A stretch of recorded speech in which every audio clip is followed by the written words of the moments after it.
ఈటీజ్ పండుగ వ్యాకరణాంశాలు. చదవడం, వ్యక్తపరచడం కింద ఒక పేరానిచ్చారండి. చదువుదాం. గణతంత్ర దినోత్సవం జరుపుకోవడానికి పిల్లలు బడిని అందంగా ముస్తాబు చేశారు. వారి వారి తరగతులను రంగురంగుల కాగితాలతో అలంకరిస్తారు. గుమ్మాలకు తోరణాలు కడతారు. తరగతి గది లోపల బయట ముగ్గులు వేశారు. పిల్లలందరూ దేశభక్తి గీతాలు సాధన చేసి జెండా వందనం రోజున పాడతారు.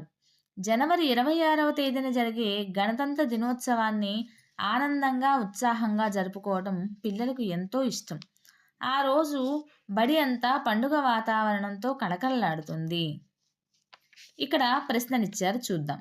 గణతంత్ర దినోత్సవాన్ని ఎప్పుడు జరుపుకుంటారు? గణతంత్ర దినోత్సవాన్ని జనవరి 26వ తేదీన జరుపుకుంటారు. నెక్స్ట్, మీ బడిని గణతంత్ర దినోత్సవం రోజున ఎలా అలంకరిస్తారు? రంగురంగుల కాగితాలతో, గుమ్మానికి తోరణాలు, వాకిట్లో ముగ్గులతో అలంకరిస్తారు. మీరు ఏ ఏ దేశభక్తి గీతాలు పాడతారు? వందే మాతరం, జనగణమన, సారే జహాసే అచ్చ మొదలైనవన్నీ కూడాను. మీ బడిలో ఏ ఏ పండుగలు జరుపుకుంటారు? ఆగస్టు 15, అలానే నవంబర్ 14, అలానే జనవరి 26, అలానే అక్టోబర్ 2 గాంధీ పుట్టినరోజు, సెప్టెంబర్ 5 గురు పూజోత్సవం జరుపుకుంటారు. నెక్స్ట్, ఈ క్రింది పండుగల గురించి చదవండి, ప్రశ్నలు తయారు చేయండి. చదువుదాం. మన పండుగలలో దసరా ఒకటి. ఇది ఆశ్వయుజ శుద్ధ పాడ్యమి నుండి నవమి వరకు 9 రోజులు జరుగుతుంది. అందుకే దేవీ నవరాత్రులు అంటారు. జగన్మాత అయినటువంటి దుర్గాదేవి మహిషాసురుడనే రాక్షసునితో 9 రోజులు యుద్ధం చేసి దశమి రోజున విజయం సాధించింది. అందుకే 10వ రోజున విజయదశమి అంటారు. ఈ పండుగ శక్తి ఆరాధనకు ప్రాధాన్యం ఇస్తుంది. ఈ పండుగ రోజుల్లో దేవికి ఒక్కొక్క రోజు ఒక్కో అలంకారంతో పూజలు చేస్తారు. విజయదశమి నాడే రాముడు రావణాసురుడిపై విజయం సాధించాడు. అజ్ఞాతవాస సమయంలో జమ్మి చెట్టుపై పెట్టినటువంటి ఆయుధాలు పాండవులు తిరిగి తీసుకున్న రోజు కూడా విజయదశమి. అందువల్ల జమ్మి ఆకులతో ఈ రోజు పూజ చేస్తే మంచి జరుగుతుందంటారు. ఇక ప్రశ్నలను తయారు చేయడం. దసరా ఎప్పుడు జరుపుకుంటారు? దసరా పండుగకు కారణం ఏమిటి? ఈ పండుగల్లో రోజుని ఏమంటారు? విజయదశమి నాడు విజయం సాధించింది ఎవరు? ఈ పండుగ రోజున జమ్మి చెట్టు ప్రాధాన్యత ఎందుకు వచ్చింది? ఇలాంటివన్నీ కూడాను ప్రశ్నలు మనం తయారు చేసుకున్నాం. నెక్స్ట్, పదజాలం. ఈటీజ్ పండుగ పాఠంలో మీరు గమనించినటువంటి కొత్త పదాలను రాయండి. ఇక్కడ మనం కొత్త పదాలు చూద్దాం. చైత్ పొరబ్, తుడుము, కొమ్ముబూర, దింస, రొడ్డ కనుసు, నూరిటీస్, కుదురు, శంకుదేవుడు, ఇలాంటివన్నీ కూడాను కొత్త పదాలుగా చెప్పుకోవచ్చు. పాఠంలో ఆడుతూ పాడుతూ లాంటి జంట పదాలు ఉన్నాయి కదా, ఈ జంట పదాలను చదవండి. వాటిలో ఏవైనా 4 జంట పదాల్లో సొంత వాక్యాలను రాయండి. శుచి, శుభ్రం, ఊరు, పేరు, చిందర, వందర, అన్నం, పుణ్యం, ఉక్కిరి బిక్కిరి, నగా నట్ర, ఇరుగు పొరుగు, తిండి తిప్పలు, పొలం పుట్ర, ఇల్లు వాకిలి, కట్టు బొట్టు, కూర నార, ఇలాంటివన్నీ కూడా జంట పదాలు. ఇప్పుడు వీటి మీద మనము సొంత వాక్యాలు రాద్దాం. శుచి, శుభ్రం. శుచి, శుభ్రం అనేవి మన ఆరోగ్యాన్ని కాపాడతాయి. అలానే చదువుకోకపోతే బ్రతుకు చిందర వందర అవుతుంది. అతడు అన్నం పుణ్యం తెలియని అమాయకుడు. తిండి తిప్పలు లేక వలస కార్మికులు కష్టపడుతున్నారు. ఇలాంటివన్నీ కూడాను. నెక్స్ట్, కింది మాటలను చూడండి. మొదట ప్లస్ మొట్టమొదట అవుతుంది అనే వ్యాకరణాలు చెప్తున్నాయి. ఇటువంటి మరికొన్ని మాటలను చూడండి. తుట్ట, తుద, అట్ట, అట్టడుగు, కట్ట, కట్టకడ, చిట్ట, చిట్ట చివర, ఎట్ట, ఎట్టకేలకు, పట్ట, పట్టపగలు. వీటిలో 4 వాక్యాలను ఉపయోగించి రాయాలన్నమాట వాక్యాల్ని. మన మొట్టమొదటి పండుగ ఉగాది. అలానే అందరము ఎట్టకేలకు ఇంటికి చేరాము. ఇక్కడ ఎట్టకేలకు ఉంది కదా, అలానే ఊరి చిట్ట చివర మర్రి చెట్టు ఉంది. కొండ అట్టడుగు నీరు త్రాగరాదు. ఆ వీధిలో పట్టపగలు దొంగతనం జరిగింది. ఇలాంటివన్నీ కూడాను. ఇక స్వీయ రచన కింద కొన్ని ప్రశ్నలు ఇచ్చారండి. సృజనాత్మకత. దీని కింద ఇట్ ఈస్ పండుగ గురించి నీ మిత్రునికి లేఖ రాయడం. అలానే ప్రశంస. 5వ తరగతి చదువుతోంది రామికి జానపద గీతాన్ని సేకరించడం చాలా ఇష్టము. వాటిని చక్కగా పాడుతుంది. తోటి పిల్లలందరికీ నేర్పుతుంది. మీరు రామిని ఎలా ప్రశంసిస్తారో రాయండి అని ఇచ్చారు. అలానే కింద భాషా అంశాలు ఇచ్చారు. క్రింది వాక్యాలను చదవండి.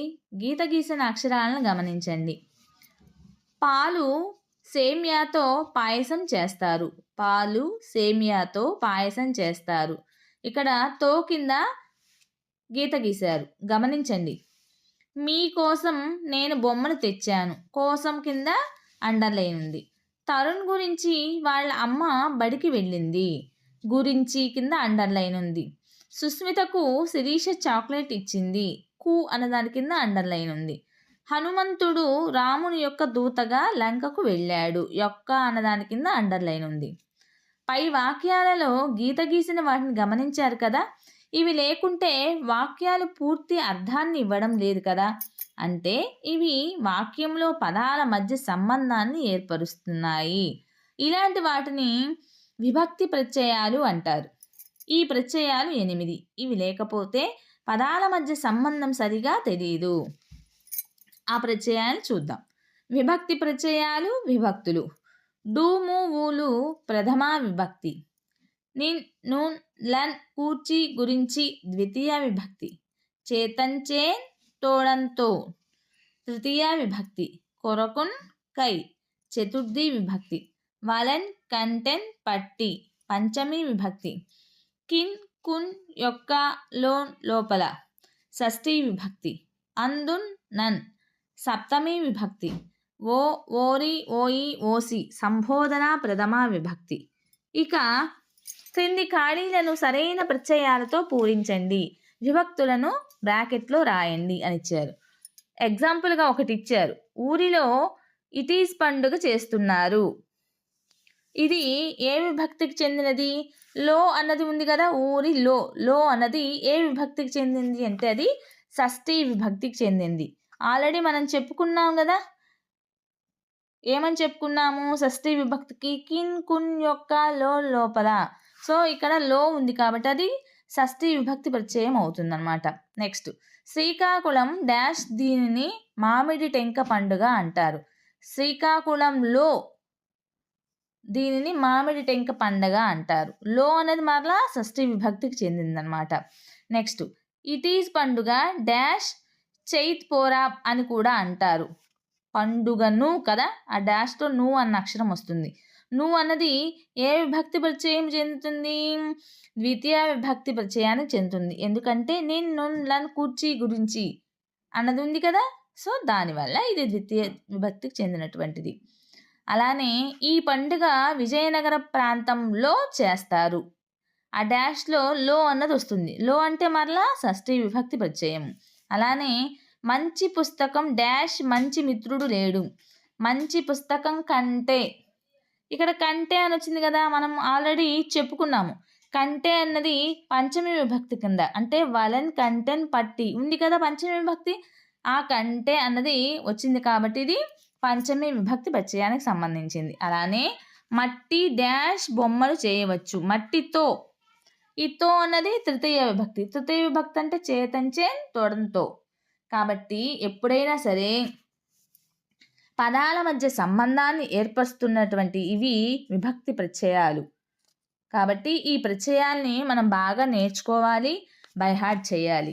నెక్స్ట్, ప్రాజెక్ట్ పని. అలానే పాడుకుందాం తేనె కన్నా మధురంగా ఉండేటువంటి తెలుగు అని చెప్పని ఇక్కడ ఒక గేమ్ ఇచ్చారండి.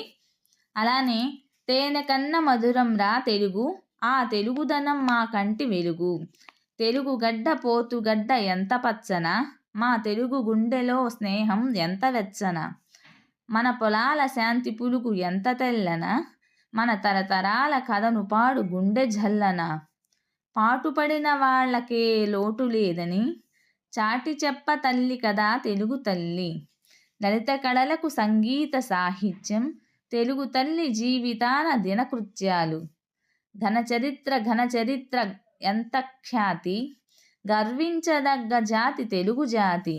అయినా గతం కన్నా భవిష్యత్తు ఆశాజనరకం, నా భావి కొరకు ధరించాలి దీక్షా తిలకం అని ఈ పాటని ఆరుద్ర గారు రచించారనమాట. నెక్స్ట్, కింది పాట పాడండి. ఇది సవర భాషలో తెలుగు భాషలో ఉంది. ఇక్కడ సవర భాషలో ఉంది పాట, అలానే దాని గురించి తెలుగులో కూడా ఇచ్చారనమాట.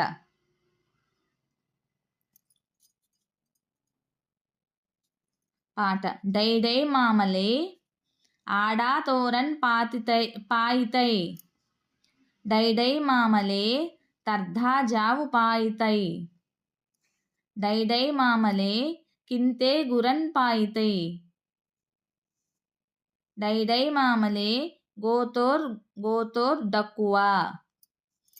తెలుగులో ఈ పాటని: చందమామ చక్కని తేనె తేవే చందమామ, అన్నం ముద్ద తేవే చందమామ, అరటిపళ్ళు తేవే చందమామ, పాపకి కితకితలు పెట్టవే అని అర్థం అన్నమాట.